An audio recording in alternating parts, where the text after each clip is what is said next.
સોનાલી, જ્યારે તારી જેઠાણી જીવતી હતી ત્યારે તે મારા કમરની માલિશ કરી દેતી,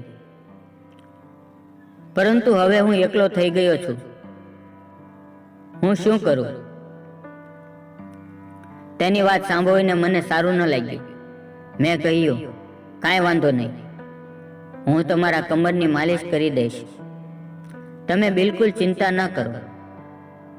તમે મારી માટે આટલું બધું કરો છો, તો શું હું તમારી માટે કાંઈ ન કરી શકું? મેં તેના હાથમાંથી તેલની વાટકી લઈ લીધી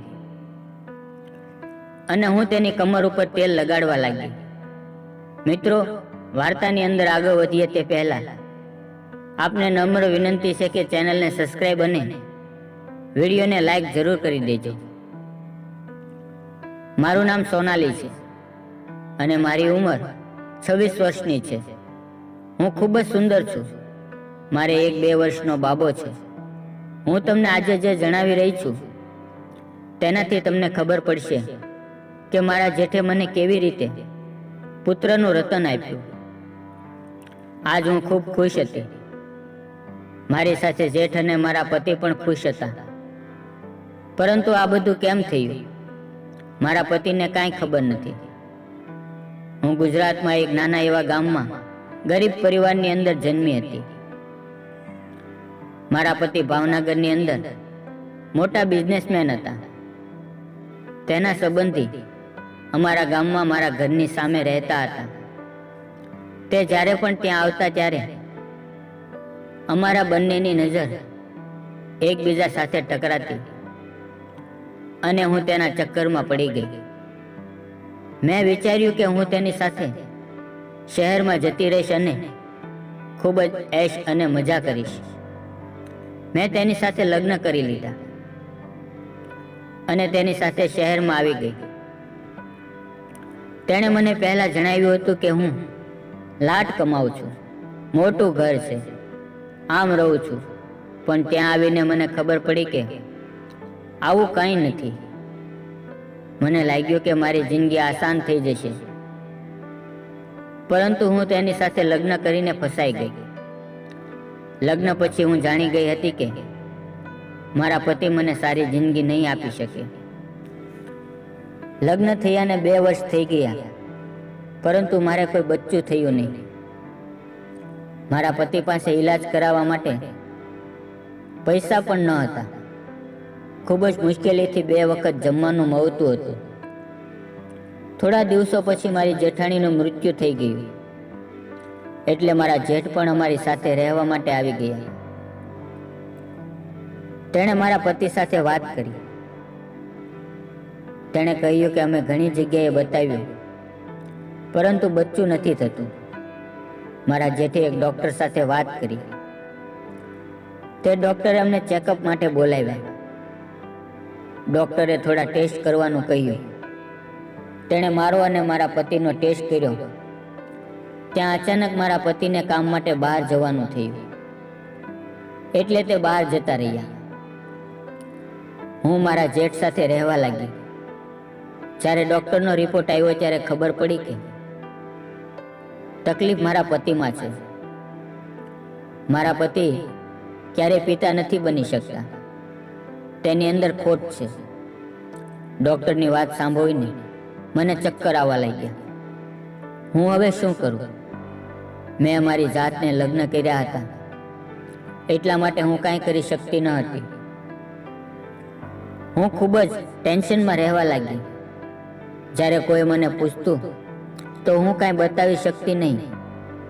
હું મારા જેઠના ખંભા ઉપર માથું મૂકીને રોવા લાગી. જેઠ મને આશ્વાસન આપી રહ્યા હતા અને મને સમજાવી રહ્યા હતા. તે મને કહી રહ્યા હતા કે જે કિસ્મતમાં છે તે થશે. હું મારા પતિને બદલી તો નથી શકતી. મારા જેઠે મને એક ઉપાય જણાવ્યો કે રિપોર્ટ વિશે તું તારા પતિને કાંઈ ન જણાવતી અને તું મારી સાથે રહીને ઈલાજ કરાવે રાખ. ધીરે ધીરે મારા જેઠ સાથે મારા સંબંધ ખૂબ નજીક આવી ગયા. તે મને ખૂબ જ ખુશ રાખતા હતા. હું તેની સાથે હરવા ફરવા લાગી અને તેની સાથે ખુલ્લી વાતો કરવા લાગી. મારા જેઠ ખૂબ જ રોમેન્ટિક માણસ હતા.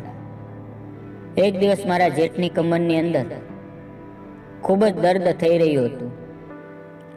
તેણે કટોરીમાં તેલ લીધું અને પોતાની જાતે લગાડવાની કોશિશ કરવા લાગ્યા,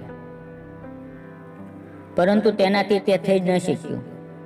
મેં કહ્યું, હું તમારા કમરની માલિશ કરી દઉં છું, તમે બિલકુલ ચિંતા ના કરો.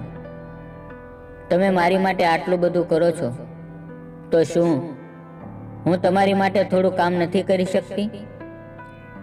હું તેની કમર ઉપર તેલ માલિશ કરવા લાગી.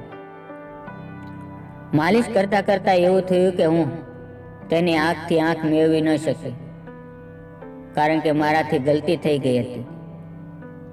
તે સામાન્ય ન હતી. તે મને કહેવા લાગ્યા, હું તને એક વાત જણાવું સોનાલી, તને ખબર છે કે તકલીફ તારા પતિમાં છે, અને આ વાત મને પણ ખબર છે, પણ તારા પતિને કે દુનિયાને ખબર નથી. જો તારી ઈચ્છા હોય તો તું માં બની શકે છે અને તારી જિંદગી સારી રીતે પસાર થઈ શકે છે. આજના સમયમાં ગલત સંબંધ બનાવવા માટે માણસ કોઈની સાથે પણ સંબંધ બનાવી લે છે. હું તેની વાત સમજી રહી હતી કે તે મને શું સમજાવવા માંગી રહ્યા હતા. મેં તેની વાત મારા મગજમાં ઉતારી અને મેં માની પણ લીધી, કારણ કે હું માં બનવા માંગતી હતી અને મારી પાસે બીજો કોઈ રસ્તો પણ ન હતો. પછી મેં બધું જ મારા જેઠ ઉપર છોડી દીધું અને તેની પાસેથી મને એ મળ્યું જે મારા પતિ મને આપી શકતા નહોતા. આજ હું એક બચ્ચાની માં બની ગઈ. મને લાગે છે કે મેં ખોટું કર્યું છે, પણ આ કરવું જરૂરી પણ હતું. મિત્રો, તમારી નજરમાં આ બરાબર છે કે ગલત તે કોમેન્ટ કરીને જરૂર જણાવજો. અને વિડીયો પસંદ આવ્યો હોય તો વિડીયોને લાઈક અને ચેનલને સબસ્ક્રાઈબ જરૂર કરજો. ફરી મળશું આવતીકાલે એક નવા વિડીયોમાં. ત્યાં સુધી આવજો. વિડીયો પૂરેપૂરો જોવા બદલ આપ સૌનો ખૂબ ખૂબ ધન્યવાદ. આપની પાસે એક જ આશા છે કે તમે મને સપોર્ટ જરૂર કરશો. ધન્યવાદ મિત્રો.